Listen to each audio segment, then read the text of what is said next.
nossa série de mensagens A Beleza do Natal.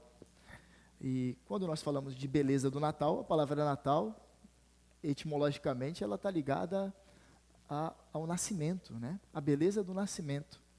Então, eu gostaria de utilizar hoje, para nós fazermos essa exposição, Mateus capítulo 1, Mateus capítulo 1, do versículo 1 ao 17.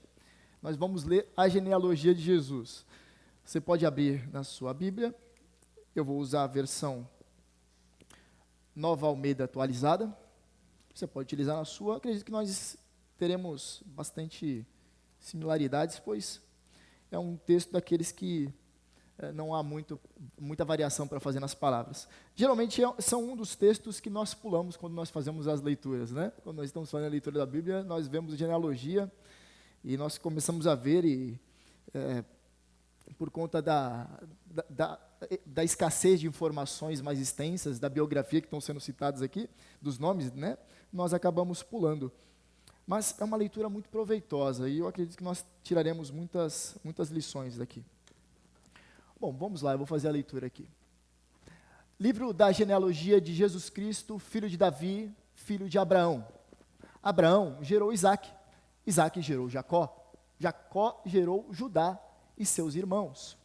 Judá gerou Pérez e Zera, cuja mãe foi Tamar. Pérez gerou Esrom, Esrom gerou Arão, Arão gerou Aminadab, Aminadab gerou Nasson, Nasson gerou Salmão, Salmão gerou Boaz, cuja mãe foi Raabe. Boaz gerou Obed, cuja mãe foi Rute. Obed gerou Jessé, Jessé gerou Davi, o rei Davi. E o rei Davi gerou Salomão, cuja mãe foi aquela que tinha sido mulher de Urias. Salomão gerou Roboão, Roboão gerou Abias, Abias gerou Asa, Asa gerou Josafá, Josafá gerou Jorão, Jorão gerou Uzias, Uzias gerou Jotão, Jotão gerou Acás, Acás gerou Ezequias, Ezequias gerou Manassés, Manassés gerou Amon, Amon gerou Josias, e Josias gerou a Jeconias e a seus irmãos na deportação para a Babilônia.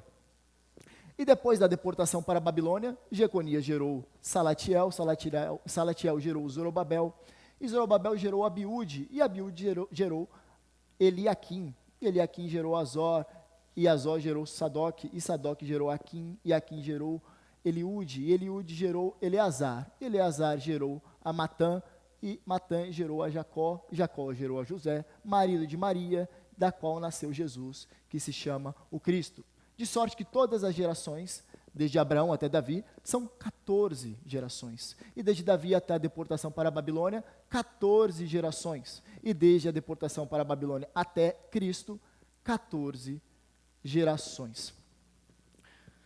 Deu até sede.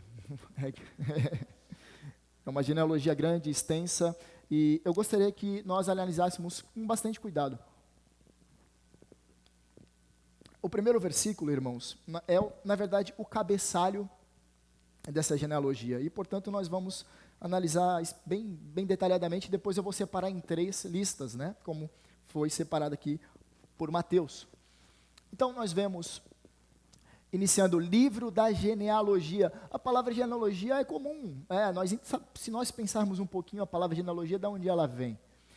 No nosso vocabulário, se nós formos pensar, nós brasileiros formos pensar em genealogia, nós não lembraremos, talvez, nem de 3 antepassados nossos, né? Os brasileiros não costumam dar tanto valor para genealogias e duvido que você lembre do seu tataravô. Você lembra do seu tataravô? Não, né? Talvez o bisavô, né? Ficou aí no vácuo. Mas os judeus davam muito valor para isso, porque as genealogias elas tinham funções de apontar da onde que cada cidadão ele veio. Isso aqui era importante para a distribuição das terras.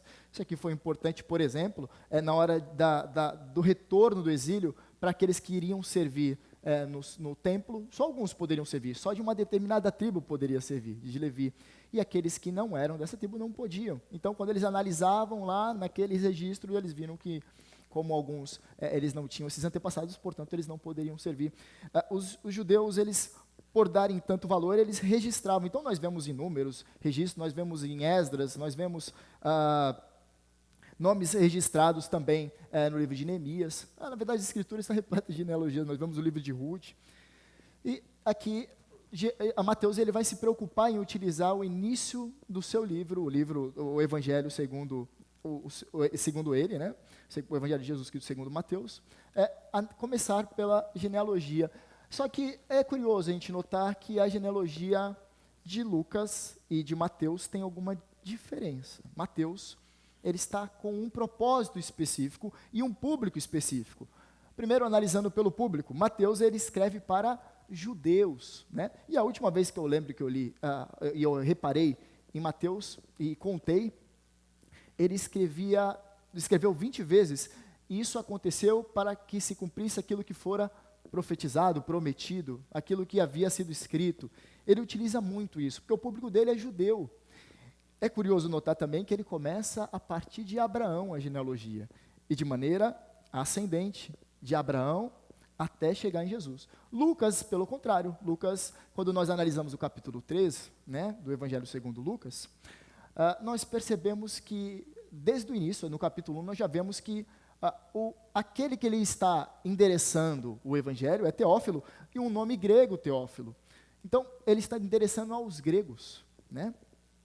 E quando nós observamos a genealogia, percebemos que o propósito dele é um pouco diferente, porque ele não vai até Abraão, e aí a forma como ele faz já que Mateus ele faz de forma ascendente, Lucas faz de forma decrescente, ele começa lá de Adão, né? E ele não começa de Abraão, porque o grego não quer saber quem é Abraão, o grego quer entender a história toda, né? Eles não tinham tudo completo, eles não tinham o Antigo Testamento em suas mentes.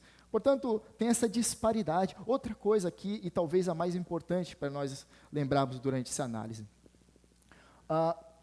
Por querer explicar o propósito dessa escrita aos judeus, ele também, se você analisar bem, e você for um leitor das Escrituras, perceberá que alguns nomes de reis importantes, inclusive, não estarão escritos. Então, coloquei aqui 3 reis, Acasias, Joás e Amazias não estarão escritos aqui. Ele omitiu 3 nomes, né? Obviamente com um propósito, ele tem um propósito aqui nessa omissão desses 3 nomes.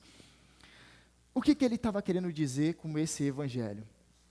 E nessa genealogia específica? Ele estava querendo demonstrar que Jesus é o rei prometido.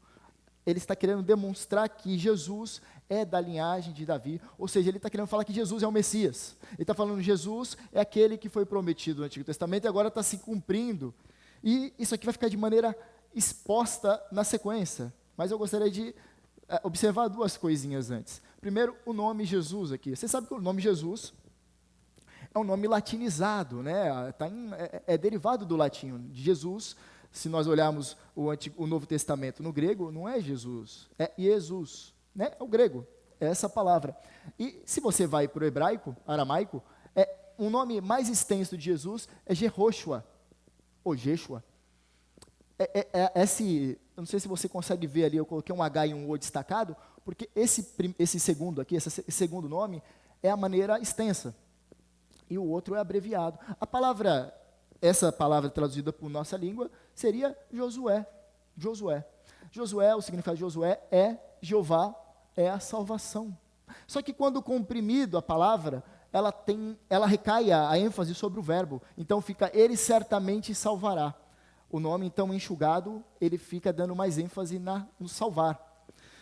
Essas coisas são importantes somente para a gente ter um pano de fundo, né? E aqui ele coloca outra palavra, Cristo, que obviamente, você sabe, é o mesmo que Messias, né, ou Mexia no hebraico. O Cristo, ele é ungido pelo Espírito para consumar a salvação do povo. Ele está querendo informar repetidamente para um povo que conhece o Antigo Testamento que esse aqui, que ele está relatando, de fato é o Messias. E ele continua, filho de Davi. Ora, e aí ele continua também, filho de Abraão. Jesus tinha 2 pais, Davi e Abraão? Obviamente não. Ele está falando aqui uma descendência não imediata. Ele está falando da descendência, filho de Davi. E aí Davi tinha uma promessa sobre ele, né? O seu trono será estabelecido para sempre. Mas quando nós lemos o Antigo Testamento, nós sabemos que o reino de Davi tem um momento que cessa, né? Nós não temos mais rei em Israel. Você conhece algum rei lá em Israel agora? né, da linha davídica? Não, não tem, né? Aí você fica questionando o que ele está querendo apontar então. Ele está querendo apontar novamente para o Messias. O pastor Maroto acabou de ler Isaías capítulo 9, que está falando da linhagem de Davi, né? Esse prometido, esse menino que nasceu, ele está apontando para isso. E também Abraão. Por que ele está falando de Abraão? Houve uma heresia muito conhecida no início da igreja, chamada o gnosticismo, né? Alguns diziam que Jesus ele não havia vindo em carne, né? Apenas em espírito. E, portanto, eles, de repente, outras tendências durante a igreja primitiva, né? Tendências heréticas, diziam que Jesus, ele de repente apareceu, ele não tinha uma descendência imediata, não houve isso. Mas Mateus aqui ele está apontando para combater também esses equívocos, né? Gênesis capítulo 22 tem uma promessa aqui sobre Abraão. Na sua descendência serão benditas todas as nações. Novamente, ele está enfatizando que Jesus é o judeu, filho de Davi, que foi enviado. E aqui está se cumprindo aquilo que havia sido prometido. Tendo uma análise simples desse cabeçalho, nós podemos ir para a repetição aqui de 14, irmãos. Vocês viram que no finalzinho, aqui no versículo 17, fala assim: assim, todas as gerações, desde Abraão até Davi, são 14. Desde Davi até o exílio da Babilônia, 14 gerações. E desde o exílio da Babilônia até o Cristo, 14 gerações. Por que 14, 14, 14? Há tem várias especulações sobre esse 14. Né? Geralmente, o judeu ele dá muita ênfase aos números. Ele entende a simbologia dos números. E 14, 14, 14, nós temos que analisar o público, primeiramente. Para que público ele está enviando? Para os judeus, ora. Então, ele está querendo enfatizar algo para um público que tem um pré-conhecimento, né? E quando nós pegamos a palavra Davi, ela é formada por 3 consoantes, e tem as vogais aqui, as letras massoréticas. Eu coloquei aqui a letra hebraica, coloquei do lado a transliteração, né? Então, você vê um D, V, D, de David, e depois o valor numérico de cada um. Nós temos aqui o D é o Dalet, o V é o Vav, e depois novamente repete o D, Dalet. O hebreu, né, o judeu, ele não tem um algarismo numérico. Então o que ele faz? Ele pega o seu vocabulário e, por exemplo, pega um Aleph, que é a letra primeira, e ele arremete ao número 1. E assim, continuadamente. É como se fosse o nosso vocabulário. Se nós não tivéssemos algarismos numéricos, nós poderíamos pegar letra A, arremete ao número 1, letra B ao 2, certo? Aqui que ele está fazendo, quando nós somamos as 3 consoantes, as vogais foram adicionadas depois, tá? É só depois que passaram a ter vogais. Mas até então, o hebreu ele entendia somente consoantes.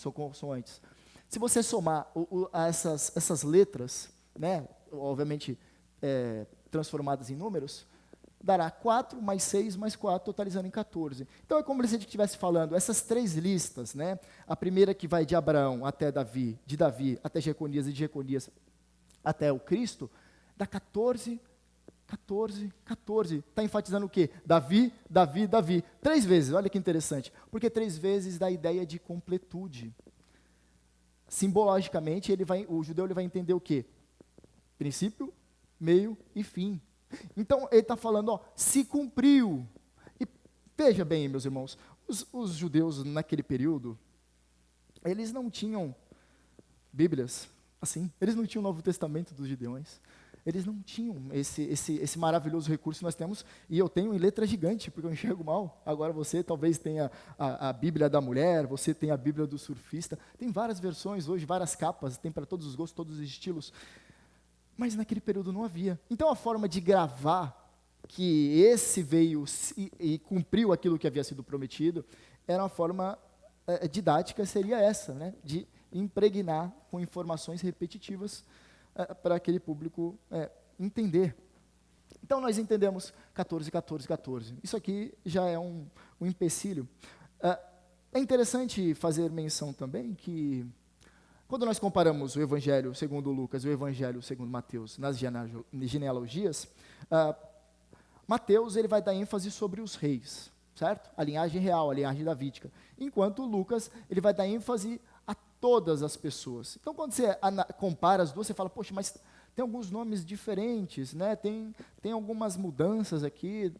O que aconteceu? Aí você pega um incrédulo, né? E ele compara e ele fala, opa, eles não combinaram certo aqui na hora de mentir, né? Como se fosse algo errado, né? Muito pelo contrário, o Evangelho de Mateus veio primeiro, o de Lucas veio depois.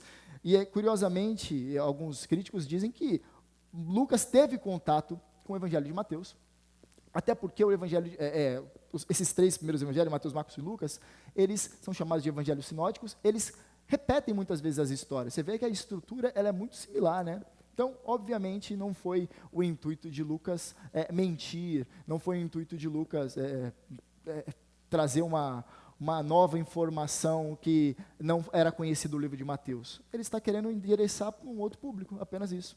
E assim nós fechamos esse debate que muitas vezes pode se levantar diante de uma genealogia.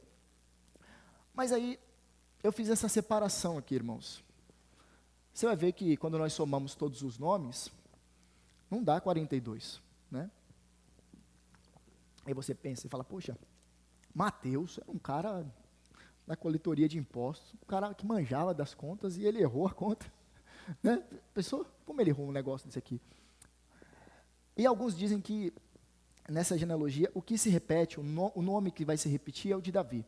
E eu gostaria de sugerir, obviamente, não sou eu que digo, não estou montando em ombros de gigantes, eles dizem que quem se repete aqui é Jeconias. Então, eu separei nessas três aqui para a gente visualizar melhor, para não ficar aquele monte de nome e a gente não entender nada.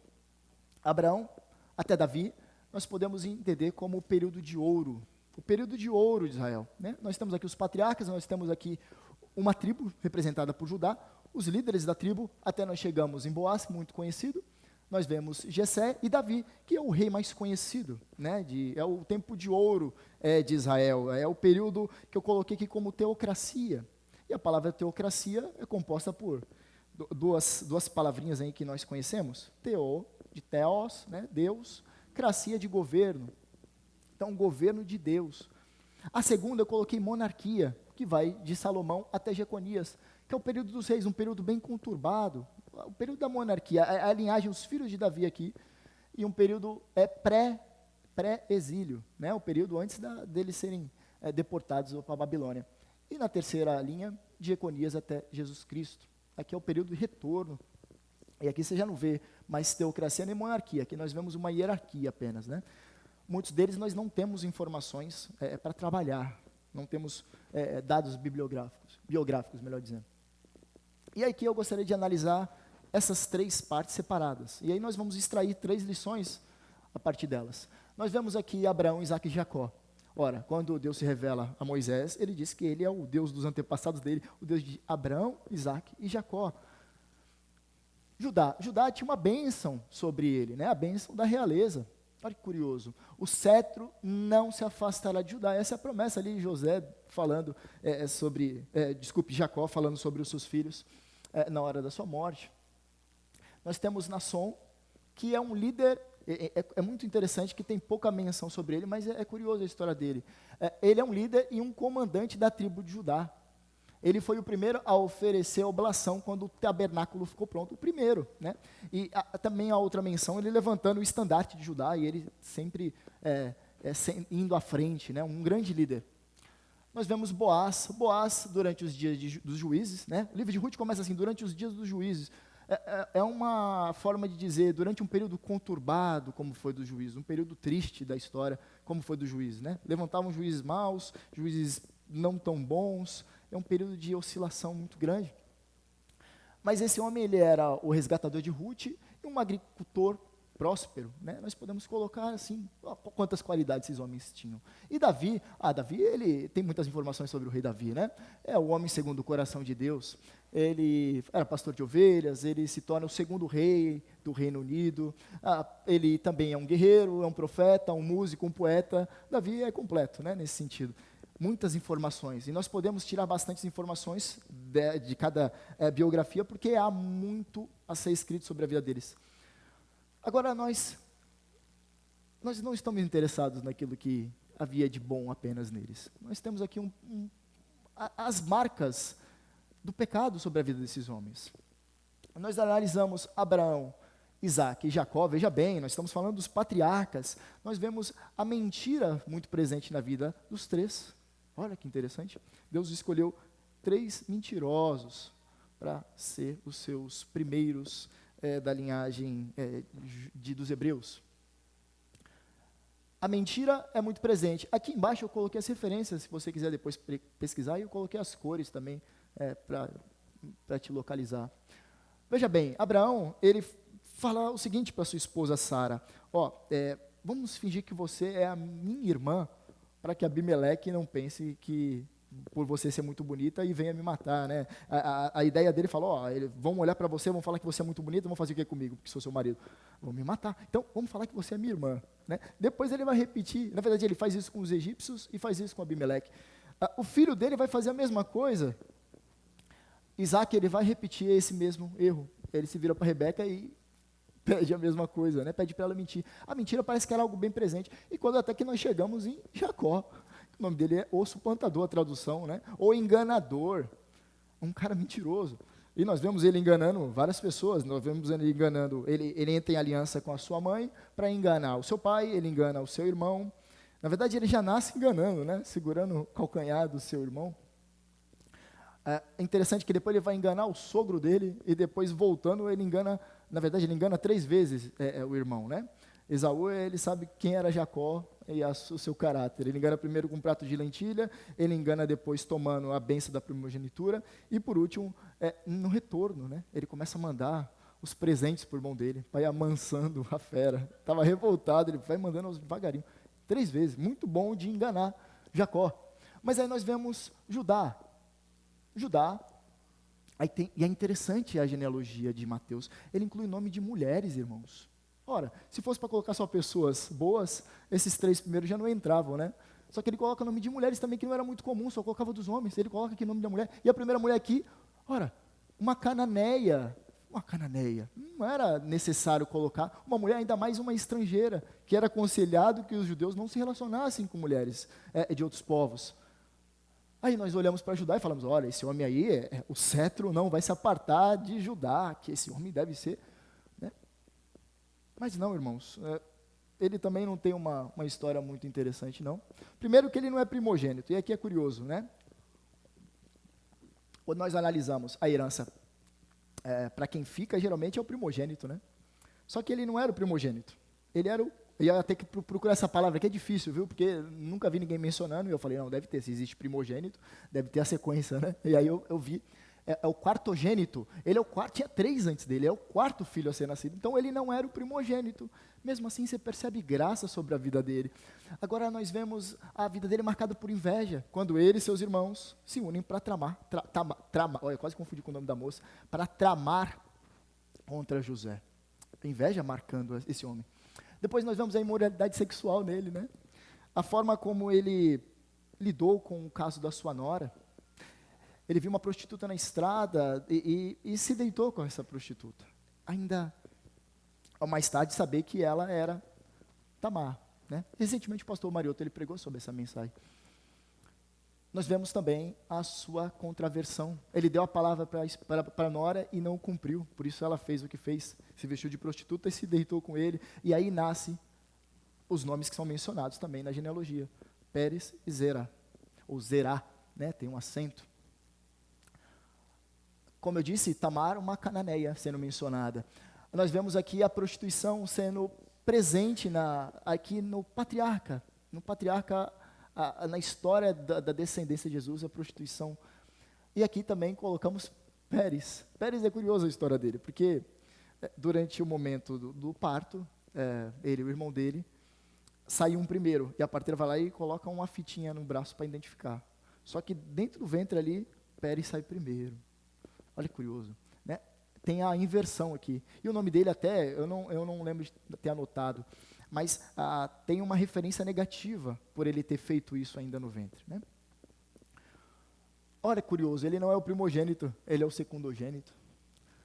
Raabe é prostituta de Jericó sendo mencionada aqui. Uma prostituta novamente sendo mencionada, meus irmãos. E aí ela vai coabitar com Salmão e vai nascer Boaz. E aí nós vemos a história de Boaz, falando, poxa, esse homem aqui é realmente, quando nós vemos um agricultor próspero, resgatador de Ruth. Ora, quem era Ruth, meus irmãos, num olhar assim, negativo, pessimista? Ruth era viúva, primeiro, ela era viúva e viúva pobre. Ela era uma estrangeira de Moabe, uma moabita. Vocês lembram como surgiu o povo dos moabitas? Foi quando Noé se deita com as suas filhas, nasce de um incesto esse povo, um povo recriminado, um povo amaldiçoado, que os judeus não queriam por perto. Olha que trajetória triste, irmãos. E aí que nós temos, por último, o rei Davi. E aqui, curioso, a genealogia não menciona o nome da mulher, mãe de Salomão. Menciona quem? A mulher que era de Urias. Não menciona Batseba, de tão escandaloso que era. Por quê? Esse fruto aqui, o que aconteceu nesse relacionamento? Houve primeiro cobiça no coração de Davi. Davi, ele olha para Batseba, mulher de Urias, um soldado, um guerreiro, fiel dele, e ele a cobiça. E aí acontece o adultério. Depois do adultério, ele tenta esconder o sol com a peneira. Ele vai lá e arquiteta uma forma de que Urias fosse morto. E depois ele esconde esse fato. Mentira presente na vida dele. Falsidade, até que Natan chega com o pé nas portas, né? E aí ele fica ali completamente exposto, e ele, obviamente, ele é o homem segundo o coração de Deus, ele se arrepende, né? O que marca Davi não são a sua perfeição, mas a forma como ele se arrepende. Isso que tem que estar nos nossos corações também, para sermos homens e mulheres de Deus. O arrependimento. E aqui, por último, omissão. Uma omissão familiar. Nós vemos a família de Davi, a sequência é desastrosa. O seu filho se deitando com a sua filha, né, a estuprando. Nós vemos o seu filho querendo tomar o seu trono. Nós vemos muita omissão da parte dele, e até chegar em Salomão mesmo, né? Nós vemos também ele sendo omisso. Quando nós entramos em segundo livro de Samuel, nós percebemos ainda a omissão de Davi para com a sua casa. Bom, e quando nós olhamos para esse cenário de desgraça, quando nós olhamos para esse cenário de maldição, de vergonha, de dor, o que nós extraímos disso aqui, irmãos? A minha primeira aplicação é que o Rei dos Reis salva e transforma a história de pessoas desacreditadas, falhas e imperfeitas. Eu coloquei o Rei dos Reis por quê? Porque ele é o Rei Supremo que viria. Ele é o Rei prometido, e de fato já veio, e nós sabemos disso e nos alegramos disso. Só que é curioso olhar para esse cenário de destruição, esse cenário de dor, de vergonha. Na verdade, se fôssemos para montar uma genealogia, nós esconderíamos as pessoas, né? Geralmente, colocaríamos somente as melhores pessoas. Aquele que assaltou, que matou, aquele que adulterou, a gente esconderia, né? Aquele que foi preso, a gente não colocaria. Mas está exposto aqui para mostrar que o Deus poderoso, o Rei dos Reis, ele transforma essa realidade. E ele usa pessoas falhas para cumprir os seus propósitos. Olha, ele salva e transforma.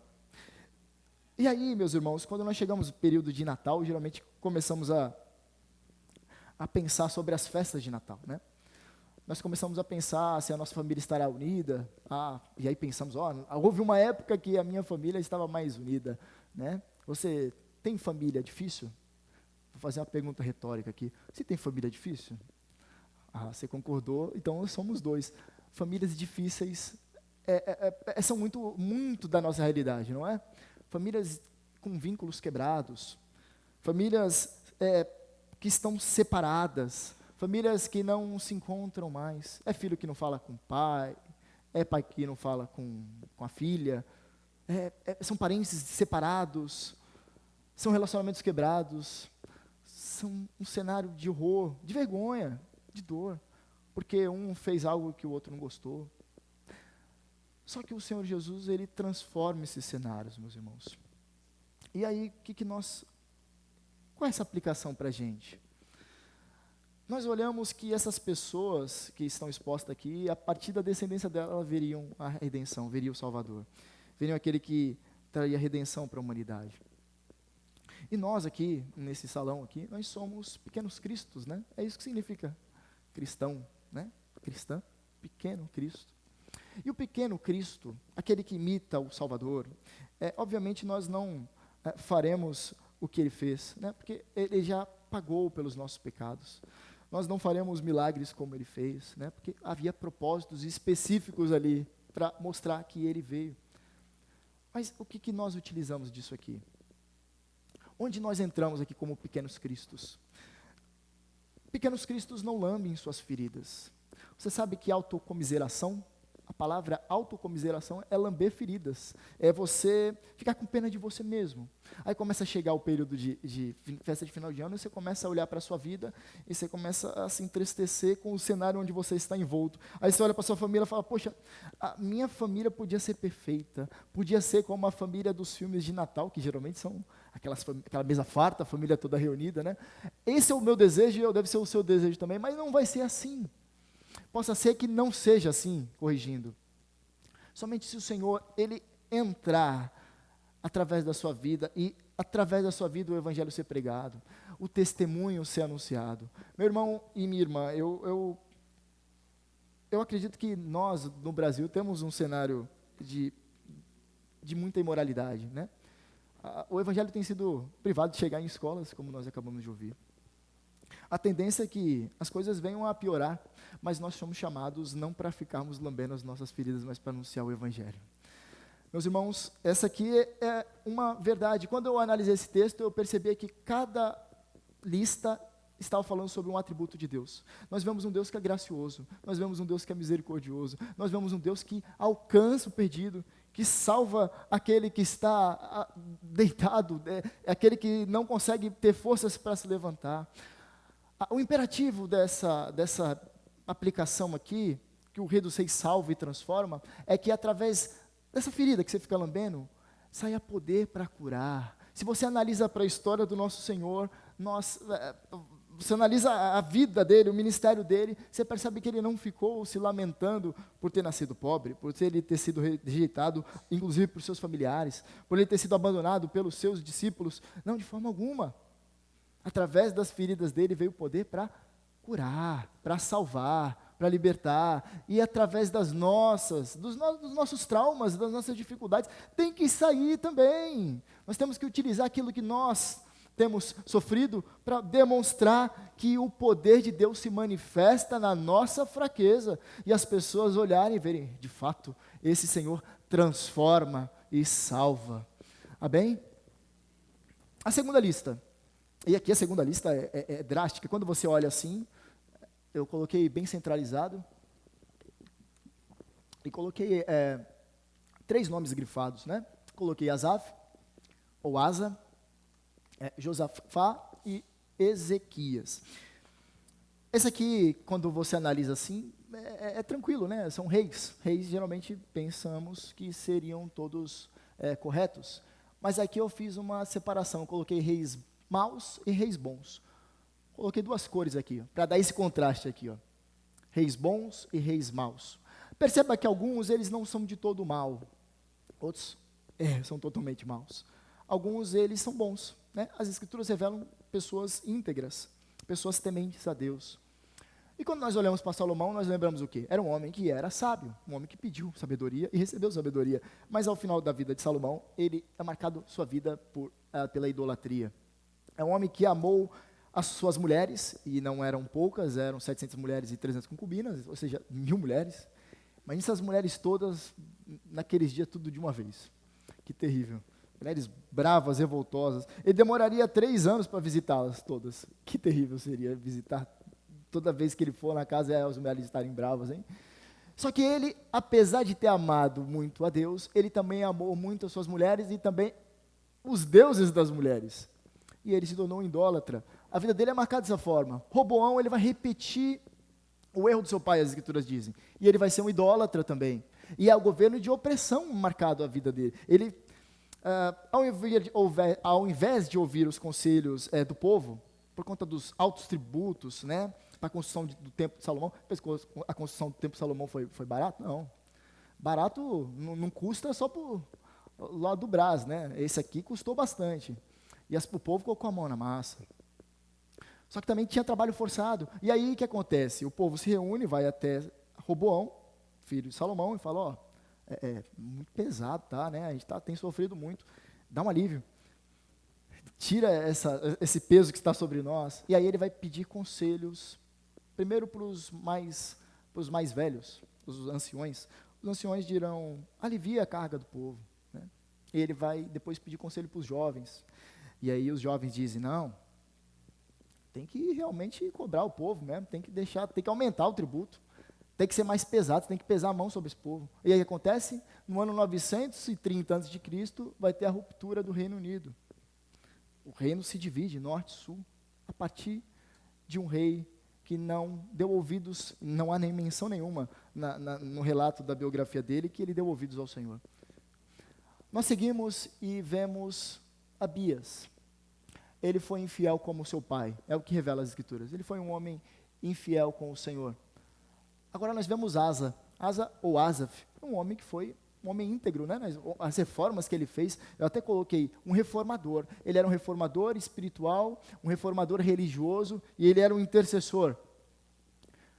Só que, no fim da sua vida, ele entra em aliança com a Síria, e isso entristeceu o Senhor. E depois ele é acometido de uma doença nos pés. E por último, ele é levado à apostasia.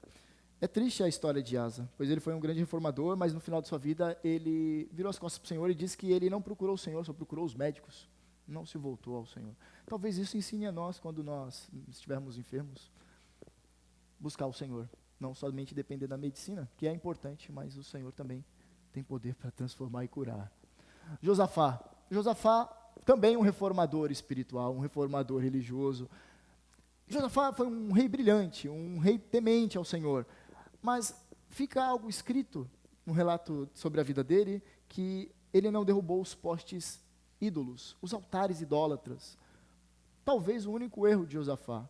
Havia ídolos, postes ídolos, e ele não mandou destruir. Mas um reformador. Jorão foi um rei perverso, mandou matar os irmãos. Os irmãos dele foram mortos.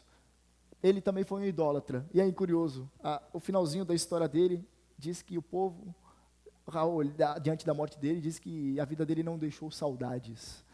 Muito forte isso. Você tem deixado saudades por onde passa? Rei Uzias, ou rei Osias, ele foi reto diante do Senhor. E esse homem aqui ensina uma outra coisa muito valiosa para nós, a história da vida dele. Ele foi reto, ele foi íntegro, ele fez aquilo que era bom aos olhos do Senhor. Só que em dado momento, o que acontece, as Escrituras revelam que ele se exaltou no seu coração, e ele entrou no templo para queimar incensos de adoração ao Senhor. Na mente dele, ele estava fazendo aquilo que era bom, né? Só que ele quis adorar a Deus do jeito dele. Deus não havia instituído a entrada de pessoas que não fossem da tribo de Levi para entrar. E ele entrou, e ele queimou incenso, pensando que estava fazendo algo bom. O Senhor, ele tem uma forma de ser adorado, e a forma que Deus quer que ser adorado está revelada nas Escrituras. É a nossa base, é o nosso manual de adoração. Nós não temos que inventar formas de adorá-lo. E aí ele vai ficar com... Vai acontecer o quê? Vai ficar com uma lepra ele, né? Joatão, ele foi reto e edificou a porta do templo. Foi um rei reto. Diz que ele fez reparos no templo, ele fez outros reparos, até revelado, está colocado nas Escrituras que ele fez outros reparos, e apenas isso. Ele foi um rei bom. Acás foi um rei perverso. Ele foi um idólatra, ele queimou os próprios filhos em adoração aos deuses falsos, e também queimou incensos em adoração a esses deuses falsos. Um rei perverso. Ezequias, a história de Ezequias é maravilhosa, porque ele é um rei, é um grande reformador religioso, um grande reformador espiritual. Ele foi alguém que intercedeu pelo povo, só que em dado momento ele se exaltou em seu coração. Mas, curioso, ele se arrepende durante a trajetória. Olha curioso as cores aqui, a intercalação. Aí depois vem o rei Manassés, um feiticeiro, um idólatra, consultor de médiuns. Esse homem foi um rei perverso. Os escritos apócrifos dizem que ele que mandou assassinar o profeta Isaías, cerrado ao meio. Foi o rei Manassés.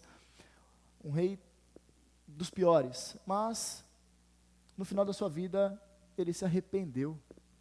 É mostrado que ele se arrependeu. O terrível rei Manassés, um dos piores reis de Israel, ao final ele se arrepende. Então veio o rei Amon. Amon fez o que era mal e foi morto. Ele fez mal aquilo que era aos olhos, fez mal aquilo que era bom aos olhos do Senhor. Ele não obedeceu o Senhor, melhor corrigindo aqui. E a história dele é a seguinte: os servos da casa dele se reuniram para matá-lo. E mataram Amon. Amon foi executado pelos próprios servos. Só que o povo se revoltou contra os servos e matou os servos, né?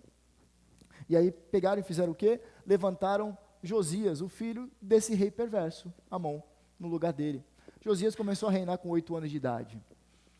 Aqui um homem a ser exemplo para nós. Ele foi reto, ele deu importância ao templo, restaurou o templo, ele trouxe a lei mosaica de volta para o centro do povo, ele fez novamente uma aliança com o povo para com Deus, ele celebrou a Páscoa, um rei maravilhoso, o rei Josias. E na sequência, o rei Jeconias, ou Joaquim, né, que fez o que era mal ao Senhor. Ele fez aquilo que era mal aos olhos de Deus. E aqui é o último rei nessa descendência, Jeconias. O Jeremias, o profeta, dá uma maldição sobre a vida dele. Diz que ele nunca mais teria descendente que se assentaria no trono de Judá, não teria mais descendente rei. E então ele é preso sobre o governo de Nabucodonosor, primeiro, e ele é deportado para a Babilônia. E assim que termina a segunda lista. E quando nós analisamos a segunda lista, a aplicação é: o Rei dos Reis é o perfeito governante que reconcilia todas as coisas e reina sobre tudo e todos. Meus irmãos, nós temos reis maus, nós temos governantes maus, nós temos presidentes maus, nós temos pessoas que governam o povo de forma que não agrada o Senhor. Isso é fato, a história está aí para nós vermos quão terrível foram homens que se levantaram e se colocaram contra, inclusive, os eleitos de Deus. Agora, esse Rei dos Reis, ele é o perfeito governante que reconcilia todas as coisas. Se você ver Colossenses capítulo... Você está com a sua Bíblia aberta aí? Você pode abrir em Colossenses capítulo 1. Se não me engano, versículo 20. Está escrito assim, vou ler a partir do 19. Porque Deus achou por bem que nele residisse toda a plenitude e que, havendo feito paz pelo sangue pela cruz, por meio dele, reconciliasse consigo mesmo todas as coisas, quer sobre a terra, quer nos céus. Jesus, o Senhor se agradou, o Senhor, o Pai, se agradou reconciliar todas as coisas através do Filho. E essa criação restaurada passa pela reconciliação do sangue. Esse Senhor que governa sobre tudo e todos, ele está sentado no trono. Ele governa à destra de Deus Pai. Ele é aquele que levanta reis e que os derruba. É aquele que coloca reis sobre o povo e aquele também que tira o trono destes poderosos. Só que essa redenção plena acontecerá de maneira definitiva na segunda vinda do Messias. E aqui será um dia glorioso, onde todos os joelhos se dobrarão e todas as línguas confessarão, inclusive aqueles que são inimigos de Deus. Eles, tenho certeza que tremerão diante da santidade. Como nós dissemos quando nós estávamos estudando a confissão de fé, não é possível saber se muitos deles serão fulminados diante da santidade, né, do Senhor. Mas nós temos certeza que todos estarão diante da presença de Deus para dizer todos os seus atos, todos os seus pensamentos, todas as suas falhas e prestar conta de tudo aquilo que fizeram. Esse é o rei que reina sobre tudo e todos. Ele é o Rei dos Reis, ele é o perfeito rei. Seu coração está turbo, está aflito, seu coração está turbulento, está passando por um sofrimento diante do que pode acontecer no ano que vem. Fica tranquilo, irmão. Fica tranquilo, irmã. O Senhor reina e Ele faz aquilo que cumpre os seus propósitos. E mesmo que aos nossos olhos, muitas vezes, algo seja ruim, a vontade dEle é boa, é perfeita e agradável. E nós descansamos nisso.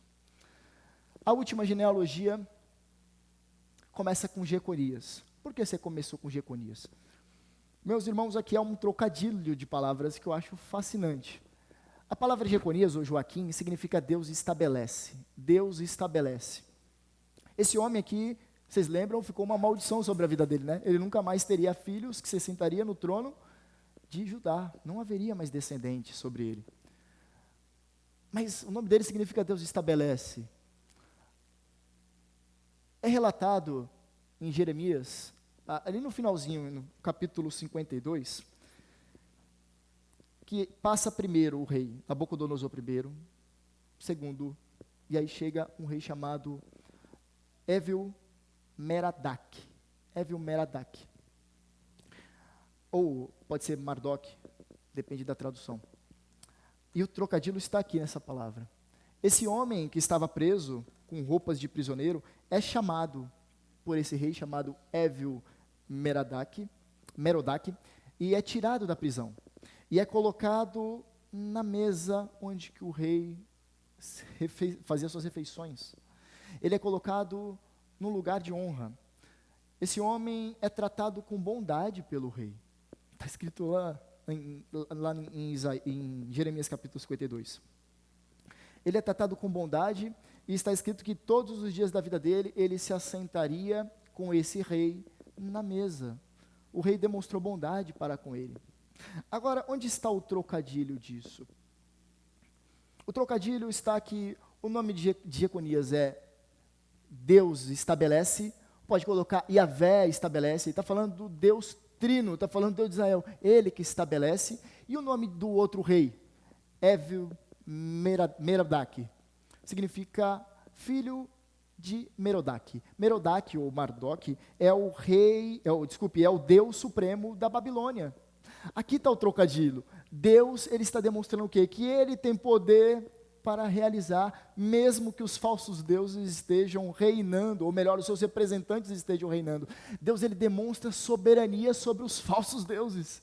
Ele está querendo dizer, eu esteve sob controle, todo o tempo vocês estavam lá no exílio. Eu, Senhor, faço todas as coisas. É isso que está dizendo. Agora, tem outra. Zorobabel, desculpe, eu preciso ler essa frase aqui, que acho que é o pulo do gato aqui. Ali, quando você lê Jeremias capítulo 52, está dizendo o seguinte, uma das benesses que foi concedida ao rei Joaquim, ou Jeconias, é que o rei pôs o trono dele acima do trono dos reis. O trono dele, ele se tornou rei acima dos reis da Babilônia. O lugar de honra dele foi maior. Isso aqui é curioso, meus irmãos, porque parece uma sombra daquele que que estava por vir. A sombra do Messias, aquele que é o rei dos reis, aquele que está com o trono acima de todos os outros tronos. É esse o trocadilho que está sendo feito aqui. Mas aqui nós vemos Zorobabel, aqui Jeconias, ele vai ter um filho, Salatiel. Lembra que ele falou que não ia ter mais descendência? A descendência, quando você interpreta o capítulo 22, parece que não teria mais filho algum. Mas é que não teria mais filho algum que se assentaria no trono. Isso de fato aconteceu, não se assentou mais. Se eu não me engano, o filho de Joaquim se assentou, depois foi executado. Desculpa, o irmão dele. O irmão dele se assentou no trono, depois foi executado. Salatiel, ele vai gerar um filho. Salatiel, nós não temos muitas informações. É gerado Zorobabel. Zorobabel, o nome dele não tem nenhum trocadilho. O nome dele é nascido em Babel, ou melhor, nascido na Babilônia. Mas o que há de interessante nesse homem? Esse homem aqui, podemos chamar ele como o chefe da administração civil. Ele é enviado junto com o sumo sacerdote Josué para lançar os fundamentos do templo. O templo da cidade de Jerusalém, que havia sido derrubado, destruído, só as ruínas lá, ele chega e lança os fundamentos. Ele é enviado para isso. E aqui é outro trocadilho. Isso acontece no primeiro ano do reinado de Ciro, rei da Pérsia. Vocês sabem que a Pérsia, eles não são de forma alguma adoradores do rei Trino, do Senhor dos exércitos, não, de forma alguma. Eles, não vai ser a palavra, zoroatrismo era muito forte, né? Os horóscopos também, nasceu na Babilônia e era carregado pelos persas, também era muito forte, né? A ironia está aqui, é que Deus ele vai utilizar de Ciro. Ciro ele foi um rei persa e continuou adorador do zoroastrismo até o fim da sua vida. A grande questão é que os profetas, principalmente os profetas maiores, chamam de Ciro como um ungido do Senhor. Um ungido do Senhor para libertar o povo. Deus, ele usa até os ímpios para cumprir os seus propósitos. Isso aqui é maravilhoso, né? Quando nós ficamos com o nosso coração entristecido e nós vamos, poxa, tem um ímpio no poder. Deus pode usar os ímpios para cumprir os seus propósitos. Não fique triste, não fique angustiado. Não deixe que a agonia tome conta do seu coração. E aqui nós vamos ver outros nomes: Abiúde, Eliaquim, Azor, Sadoc, Aquim, Aliúde, Eleazar. Eliúde e Eleazar, eles têm nomes a tradução do nome deles poderia ser, o primeiro, o Deus é meu louvor, e o segundo, Deus é o meu auxílio, né? Mas nome não quer dizer nada se de fato eles eram piedosos, né? Só interessante que está fazendo referência ao Deus de Israel. Tem tantas pessoas com nomes bíblicos aí fazendo coisas erradas. Aí depois vem Eleazar, Matã, Jacó, e aí nós chegamos em José, marido de Maria. Você perceba, quando você lê o capítulo 1 aqui, você vê e gerou, e gerou, e gerou, e gerou. Quando chega em José, não fala que ele gerou Jesus, obviamente. Jesus é um nascimento, ele é fruto do nascimento virginal. Maria foi, o ventre dela foi utilizado pelo Espírito para colocar Jesus ali. E aqui, como nós podemos ver, Jesus não foi gerado por José, mas por meio de José, ele era um descendente de Davi. Por meio de José, o trono de Davi foi transferido para Jesus, filho de Maria.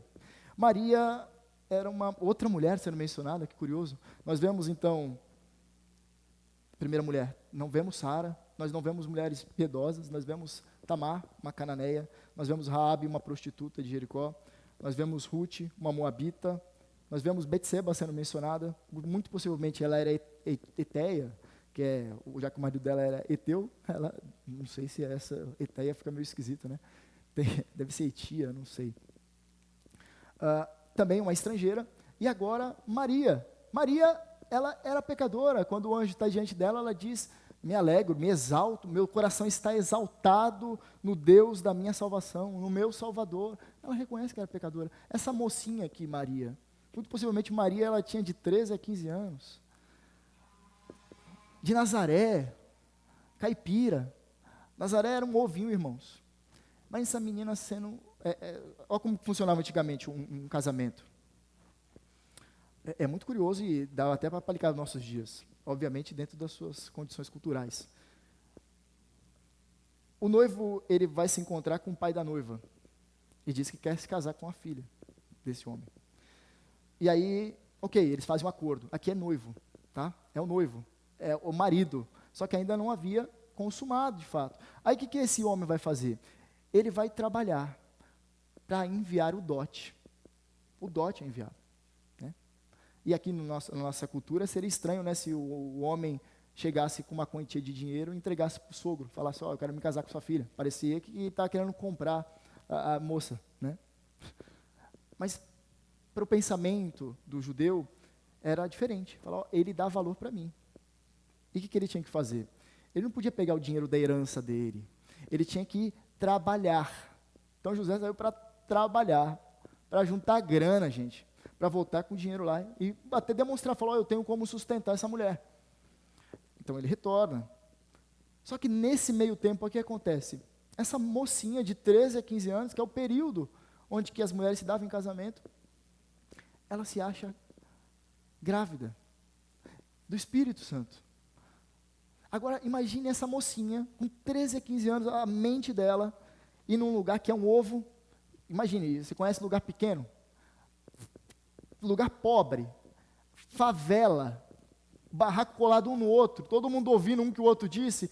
Imagine que escândalo para aquela moça seria. E ela ali. E aí o Gabriel entra em contato depois com José. E José, esse homem, esse carpinteiro, trabalhador, ele confia naquilo que o anjo diz. Olha que maravilha, que a beleza do Natal está nisso, de confiar em Deus, mesmo que as condições estão mostrando tudo ao contrário. Imagine você que o primeiro Natal foi nessas condições. Aí você olha para sua casa e tem que se alegrar. Está nessa condição? Sofrendo o risco de você ser apedrejado? Não há, né? Então nós temos que nos alegrar no Natal, mesmo que as condições sejam as mais desfavoráveis possíveis. Nós devemos olhar para a vida de Jesus e e nos alegrar nisso. E qual a aplicação disso aqui? O Rei dos Reis é o legado e a herança dos eleitos e remidos do Senhor. Eu coloquei eleitos e remidos do Senhor e parece até uma redundância, mas não, primeiro nós somos eleitos para algo, para sermos remidos, eleitos e remidos do Senhor. Por que eu coloquei herança e legado? Eu já estou concluindo. Legado, irmãos, houve um tempo, começaram a igreja evangélica a fazer muitos congressos de legado. Você tem que deixar o seu legado, né? Você tem que deixar uma marca. Nós vemos um monte de nome de gente aí que a gente nem conhece. Vou falar uma coisa para você, você não tem que deixar legado nenhum. Porque o seu legado é Jesus. Você não tem que se preocupar em deixar uma marca na história. O seu legado é Jesus. Você tem que se preocupar, sabe com o quê? Que seu nome, é isso que tem que ocupar sua mente, essa é a marca, é isso que você tem que pensar. Eu quero ter um nome escrito na parede da prefeitura ou na parede de algum lugar. Não, eu tenho que ser o melhor em algo e ficar marcado. Não, você precisa ser lembrado no livro da vida, isso você precisa ser lembrado. Agora, o restante, você não lembra do seu tataravô. Você vai ser esquecido. Daqui a 2, 3 gerações, seu nome não será lembrado. Ou será? Se você não lembra do seu tataravô, nós seremos esquecidos. Talvez a lápide vai estar lá escrito o teu nome, né? A lápide talvez é a única marca que vai ficar. Mas nós seremos esquecidos. Não encha o seu coração de querer fazer grandes feitos, eu quero ser reconhecido. Não. Se preocupe com isso apenas, de cumprir aquilo que o Senhor confiou em suas mãos, os propósitos que o Senhor confiou em suas mãos, e ser um servo fiel. É isso só. É bem simples, né? É que muitas vezes nós queremos fazer feitos para nos engrandecer. E aí, muitas vezes, nós colocamos os burros na frente do cavalo. Ou melhor, dos carros. Errei o trocadilho aqui. Mas às vezes nós queremos enfiar as mãos pelos pés. Nós queremos fazer da maneira errada, ser conhecido. Né? Aí nós colocamos muitas vezes a obra de Deus para trás e os nossos sonhos, os nossos planos na frente da obra. Que bobagem, né? Que bobagem, irmãos. E herança também. Por que herança? Eu coloquei uma referência bíblica, está em Isaías, são muitos nomes. Isaías capítulo 62, no finalzinho, está falando algo sobre nós, sobre a noiva do Senhor. 62 está falando sobre Jerusalém, a noiva do Senhor. Eles serão chamados de povo santo, remidos do Senhor. E você, Jerusalém, será chamada de procurada, a cidade não abandonada. Vou ler o versículo 11 também. Eis que o Senhor fez ouvir até os confins da terra estas palavras. Digam à filha de Sião, eis que vem o seu Salvador, com ele vem a sua recompensa e diante dele vem o seu galardão. Meus irmãos, o Senhor é a nossa herança, o Senhor é o nosso galardão, o Senhor é aquilo que nós mais devemos desejar, as nossas vidas devem pulsar por Jesus, Ele é a nossa recompensa, estar na presença dEle é o nosso maior tesouro. Nós não podemos confundir isso, nós não podemos trocar esse valioso tesouro, essa valiosa herança. Nós somos chamados para sermos da família de Deus. E nós, quando nós olhamos para essa genealogia, e cenário de desgraça, e de mentira, e de vergonha, e de dor, e de adultério, e de assassinato, você fala, não, isso aqui não tem nada a ver comigo. Tem tudo a ver com a gente. É a gente aqui, é a humanidade caída, e surgindo um Redentor enviado por Deus para nos salvar e nos purificar de toda e qualquer injustiça. Meus irmãos, não pensem que isso aqui está falando de outras pessoas, está falando da gente. Quando fala sobre adultério, você quando olha para uma mulher e cobiça, você já cometeu adultério no seu coração? Da mesma forma do homem e da mulher. Quando você diz que nunca matou ninguém, se você se irar com alguém, você já matou a pessoa no seu coração. Sermão do Monte, nós somos esses transgressores aqui, é sobre nós, não só sobre eles, é sobre nós. Nunca foi sobre nós, né? É sempre sobre esse maravilhoso Salvador. E por último, talvez essa é a frase que você tem que guardar. O Natal é a lembrança que Deus enviou o seu Filho. E quem é o Filho dele? O Rei dos Reis, o Senhor dos Senhores. para o quê? Para salvar pecadores, eu e você, pecadores, para transformar histórias, a história das nossas famílias, a história das nossas vidas, para reconciliar a criação nele, para reconciliar a criação em rebelião contra o Criador, para reinar sobre ela também, Ele que reina sobre ela. E por último, Ele é o nosso legado, não se esqueça, não fique esperando um legado diferente, Ele é o nosso legado, e Ele também é a nossa herança, é aquilo que nós receberemos e que nós devemos almejar. Eu gostaria de orar com os irmãos.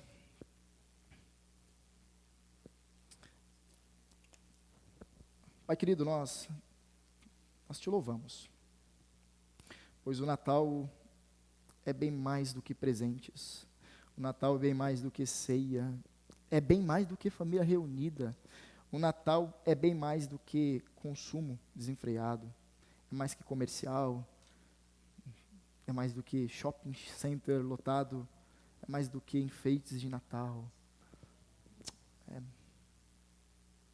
Natal é sobre o Senhor que é a nossa herança, o Senhor que é o nosso tesouro, é o Senhor que é o nosso legado. Nós nos alegramos nisso, nós nos contentamos com isso. E nós queremos ser lembrados pelo Senhor, como fomos desde a eternidade passada, quando o Senhor nos escolheu antes da fundação do mundo. Nós queremos que o Senhor seja glorificado através das nossas vidas e que nós venhamos a cumprir os teus propósitos para a sua honra e para a sua glória. Pois sabemos que o Senhor tem poder para transformar cenários de dor, de tristeza, em palco onde o Senhor resplandece a sua glória. Nós te louvamos, em nome de Jesus. Amém. Amém.